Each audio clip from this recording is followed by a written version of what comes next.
Welcome to our channel real people real achievements. आणि आज आपल्या बरोबर आहेत केशव सर.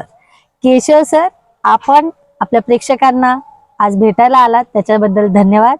आणि आपलं थोडंसं इंट्रोडक्शन द्या आपल्या प्रेक्षकांसाठी. Yes, thank you madam.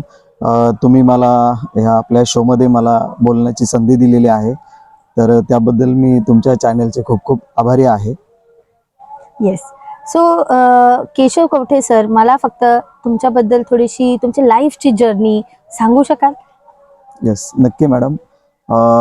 माझं नाव केशव शिवाजी कवठे आणि मी एका आदिवासी वाडीमध्ये, कवठेवाडी नावाचं गाव आहे माझं, कशेळेजवळ. तर तिथे मी त्या गावामध्ये राहत होतो आणि त्या ठिकाणी जेव्हा माझं म्हणजे बालपण आहे, तर 1ली ते 4थी मी तिथे शिक्षण घेतलं. आपल्या वाडीमध्येच रायगड जिल्हा परिषदची शाळा होती, त्या शाळेमध्ये. त्यानंतर आम्हाला 1.5 किलोमीटर कशाळे येथे चालत जावं लागायचं शिक्षण घेण्यासाठी. कशाळेमध्ये मी 5वी ते 7वी पर्यंत रायगड जिल्हा परिषदमध्ये शिक्षण घेतलं. त्यानंतर नंतर तिथेच आपलं एक हायस्कूल आहे, मा भाऊसाहेब राऊत, तर तिथे इयत्ता 10वी पर्यंतचं पुढचं शिक्षण घेतलं. तर 10वीला जाण्याच्या आधी तर माझ्या गावामध्ये जे काही माझे मित्र होते, तर त्यांचं असं होतं की शाळेमध्ये जाताना ते अर्ध्या रस्त्यात लपून राहायचे आणि मग शाळेत जायचं नाही. तर आज म्हणजे हळूहळू मलाही त्यांच्यासोबत म्हणजे 1 दिवस 2 दिवस असे अर्ध्या रस्त्यात लपून राहायची सवय म्हणजे लागू नये, त्यासाठी मी 1-2 वेळेस मार पण खाल्ला घरच्या माझ्या आईवडिलांचा. आणि त्यानंतर मी 10वी तिथे पास झालो. त्यानंतर मी ठरवलं की बाबा म्हणजे ह्या मित्रांसोबत जर मी राहिलो तर माझं पुढचं शिक्षण मला ना वाटत नव्हतं की मी पूर्ण करू शकेन. तर मी 10वी पास झाल्यानंतर माझा दाखला घेतला आणि सरळ सुधागड पालीला गेलो. म्हणजे पूर्ण चेंजच केलं. म्हणजे तिकडचे माहिती नसताना काही नसताना मी तिकडे गेलो, ॲडमिशन घेतलं. स्टार्टिंगला थोडा त्रास झाला, 1-2 महिने रडलो. इकडे येऊन आता म्हणजे राहू कसं, करू म्हणजे पुढचं काय करू आता. तर तेव्हा तिकडनं परत घरी येण्याचं सुद्धा शाळा सोडून घरी येण्याचा पण प्रयत्न केला. पण म्हटलं आई वडिलांनी एवढा खर्च केलेला आहे, तर त्यामुळे म्हटलं आपण त्यांच्यासाठी थोडा त्रास घेतलाच पाहिजे. आणि मग नंतर मी तिथे ग्रॅज्युएशन पूर्ण केलं सुधागड पालीलाच. तर ग्रॅज्युएशन माझं झालं 2012ला. तर ग्रॅज्युएशन करताना मी मध्ये काही कोर्सेस केले. फायर ब्रिगेडची ट्रेनिंग घेतली, ई-कॉमर्सचं ट्रेनिंग घेतलं. तर असे वेगवेगळे कोर्सेस पण घेतले. आणि माझा फॅमिली बॅकग्राऊंड जो आहे, तर तो फॅमिली बॅकग्राऊंड काय एवढा म्हणजे चांगला सपोर्टिव्ह पण नव्हता. पण आई वडील आणि माझी एक आत्या आहे, तर त्यांनी मला फायनान्सचं सपोर्ट केलं, जे काही शिक्षणासाठी खर्च होईल त्यासाठी. कारण माझे आई आणि वडील हे दोन्ही शिकलेले नाही आहेत. तर त्यांनी म्हणजे वडिलांनी तरी 1ली तरी शिकलेत, पण आईंचं तर काही शिक्षण नव्हतं. तर त्यांचं असं म्हणणं होतं की आम्ही शिकलेलो नाही आहेत, तर तू तरी शिक, तर तुझ्यासाठी शिक्षणासाठी जे काही लागेल ते आम्ही तुला मदत करू. तर अशा प्रकारे मला म्हणजे शिक्षणासाठी जी कुटुंबाने मदत केली, त्यामुळे मी ग्रॅज्युएशनपर्यंत पोचलो. त्यानंतर ग्रॅज्युएशन करताना जेव्हा आम्ही हॉस्टेलला राहायचो, तर आदिवासी मुलांसाठी एक हॉस्टेल होतं, तिथे आम्ही राहायचो. तर तिथे आमचे जे गृहपाल होते, तर त्यांनी आम्हाला गाईड केलं की बाबा तुम्ही मास्टर ऑफ सोशल वर्क एक अशी फील्ड आहे, तर ती तुम्ही जर पोस्ट ग्रॅज्युएशन जर त्याच्यामध्ये केलं तर तुम्ही नोकरीच्या चांगल्या संधी आहेत त्यामध्ये. तर म्हणजे ST मध्ये मोडत असल्यामुळे भरपूर चान्सेस आहेत नोकरीच्या वगैरे, त्यांनी चांगल्या प्रकारे गाईड केलं. तर मग तिकडनं पुन्हा दाखला घेतला, नाशिकला ॲडमिशन घेतलं मास्टर ऑफ सोशल वर्कसाठी. आणि तिथे ॲडमिशन घेतलं तेव्हा आम्ही 3घे जण होतो. आणि आम्हाला स्टार्टिंगला तिकडे पण जो स्ट्रगल होता, तर मी त्याविषयी थोडक्यात बोलतो.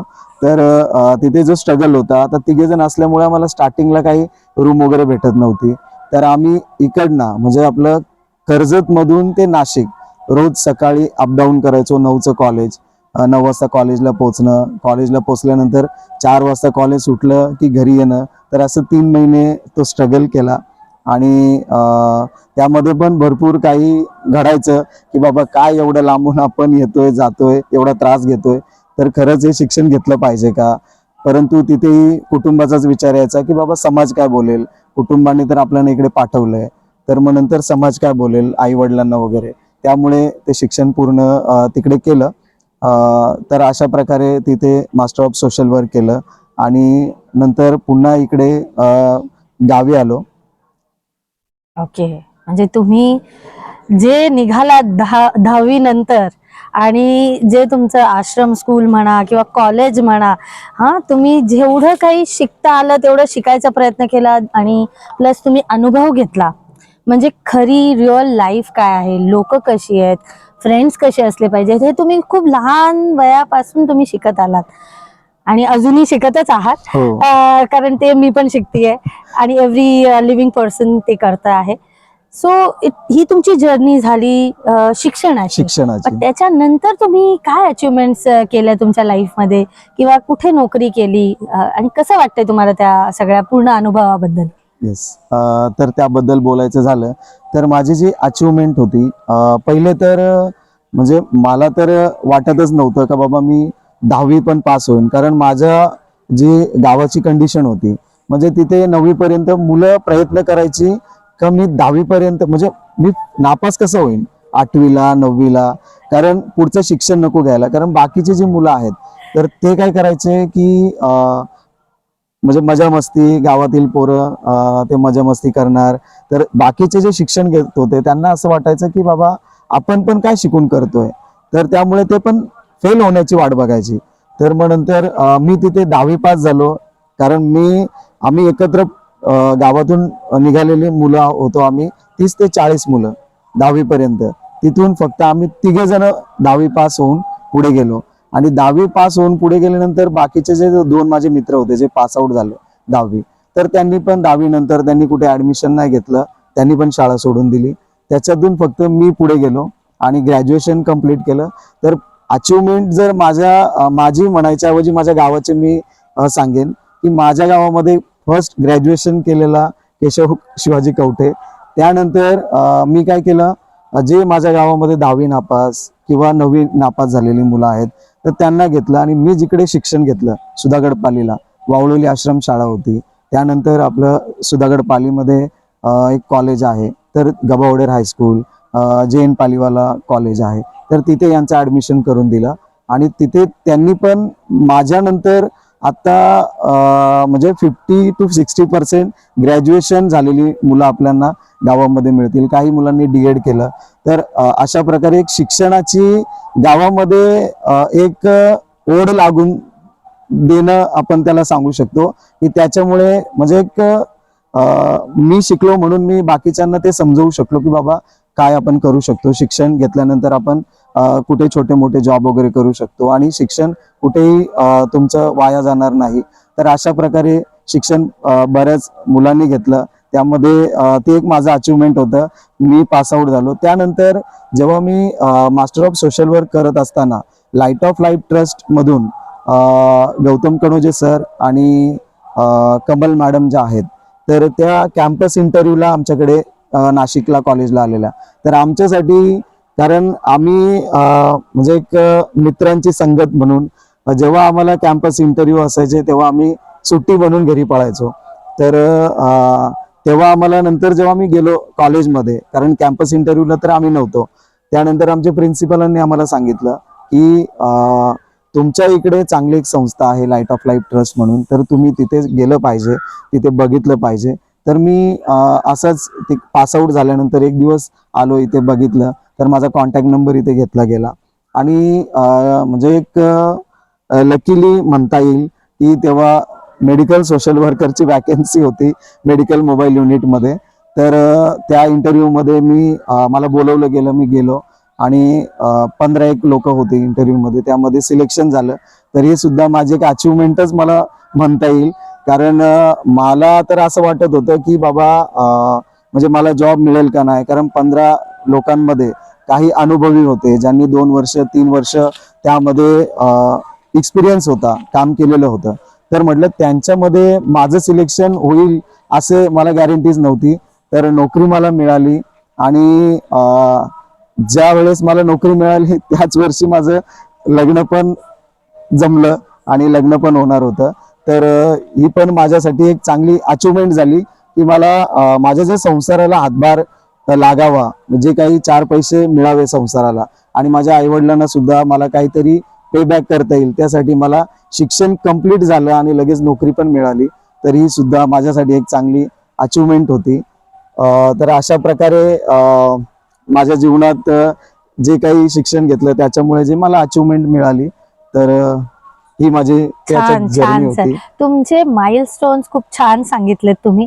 आणि जे तुम्ही म्हटलात की तुमच्यामुळे तुम्ही एक फाउंडेशन ठेवून आला आहात तुमच्या कवठेवाडीमध्ये, हं. की मुलं सगळीच्या सगळी पहिले जे ड्रॉपआउट व्हायची, 9वी 10वी नाही करायची, आणि आता त्यांना प्रोत्साहन, म्हणजे एक तुम्ही आयडियल बनलात त्यांच्यासाठी.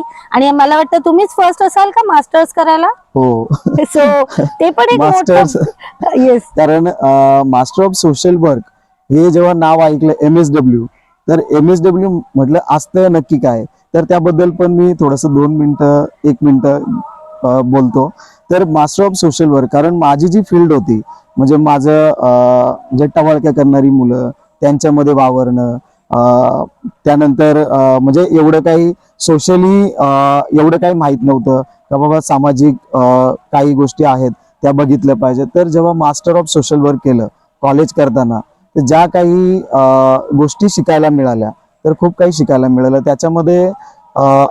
म्हणजे समाजामध्ये काय काय अडचणी आहेत, समाजामध्ये जो गरीब घटक आहे, तर समाजकार्य का महत्वाचं आहे, तर ह्या सगळ्या गोष्टी मला तिथे शिकायला मिळाल्या. आणि MSW मुळे खरंच माझं म्हणजे पूर्ण जीवन परिवर्तन झालं. कारण पहिले माझा जो पेहरावा होता, तर टी शर्ट, ते केस, हेअरस्टाईल एकदम असं टपोरी मुलांसारखी. तर जेव्हा मी पासआउट झालो आणि नोकरीला लागलो लाईट ऑफ लाईफ ट्रस्ट मध्ये, तर तेव्हापासून माझा पूर्ण गेटअप चेंज झाला. आणि त्यामुळे, कारण समाज आपल्याकडे, जसं तुम्ही समाजामध्ये वावराल तर तसं समाज तुम्हाला बघतो आणि ट्रीट करतो. तर तुम्ही समाजामध्ये कसे वावरता, तुमच्याकडे बघून लोकांना काय वाटतं, तर म्हणजे लाईट ऑफ लाईफ ट्रस्टने पण मला खूप काही शिकण्यासारखं दिलं. कारण इथे येऊन मी माझं पूर्ण परिवर्तन झालं. त्यानंतर समाजामध्ये आपण लोकांशी कसं बोललं पाहिजे, लोकांच्या ज्या समस्या आहेत त्याच्यामध्ये, कारण माझा एक पार्ट आहे मेडिकल सोशल वर्कर म्हणून काउन्सिलिंगचा, तर लोकांशी त्यांच्या समस्या जाणून त्यांना त्यातून कसं बाहेर निघता येईल, तर यासाठी कसं बोललं पाहिजे. त्यानंतर इतरांशी आपल्याला बोलायचं असेल तर आपण काय करू शकतो. 10-15 लोकांमध्ये तर उभं राहून आपण बोलू शकतो, परंतु 50-60 किंवा 100 लोकांसमोर स्टेज डेअरिंग, म्हणजे स्टेज डेअरिंग येणं, त्यांच्या समोर बोलणं, तर हे सुद्धा मला लाईट ऑफ लाईफ ट्रस्ट मध्ये खूप शिकायला मिळालं. आणि मी लाईट ऑफ लाईफ ट्रस्टचे पण खूप खूप त्यांचा आभारी आहे की मला इथे जॉब दिला. आणि आज मी इथे जॉब करतोय आणि मी स्वतःला पण ग्रो करतोय आणि माझ्या कुटुंबाला पण त्यामध्ये सुखी ठेवतोय. येस, तुम्हीच नाही तर मी पण आभारी आहे लाईट ऑफ लाईफ ट्रस्टची. आपल्या करिअरच्या शेपिंग मध्ये खूप काही त्यांनी त्यांचं योगदान आहे, आणि त्यांनी आपल्याला खूप काही वेगळ्या गोष्टी शिकवल्या जे दुनियामध्ये खूप गरजेच्या आहेत. सो इनफॅक्ट आम्ही असं म्हणू शकतो की आम्ही जो काम करत आहोत, मी म्हणा किंवा केशव सर म्हणा किंवा सारिका मॅडम म्हणा, हे आम्ही सर्व्हिस टू मॅनकाइंड करतो. And service to mankind is service to God. So खूप छान तुम्ही तुमचे अचीवमेंट सांगितले. तुमचं फर्स्ट निघण्यापासून ते तुम्ही अचीव करेपर्यंत जॉबमध्ये आहात आणि लोकांच्या लाईफमध्ये परिवर्तन करताय. आणि that is how we work, like light of life is way of life. आणि हे आपण सगळं पूर्ण जर्नी बघितली. तर आपण जाता जाता आपल्या प्रेक्षकांसाठी एक संदेश, एक मोटिवेशनल मेसेज काय देऊ शकाल? प्लीज सांगा. नक्की मॅडम.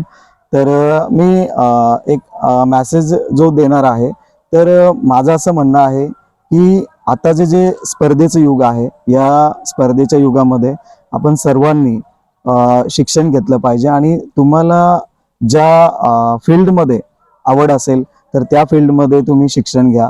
नक्कीच तुम्ही त्याच्यामध्ये सक्सेस होऊ शकता. त्याचबरोबर आपलं आरोग्य सुद्धा आपण जपलं पाहिजे.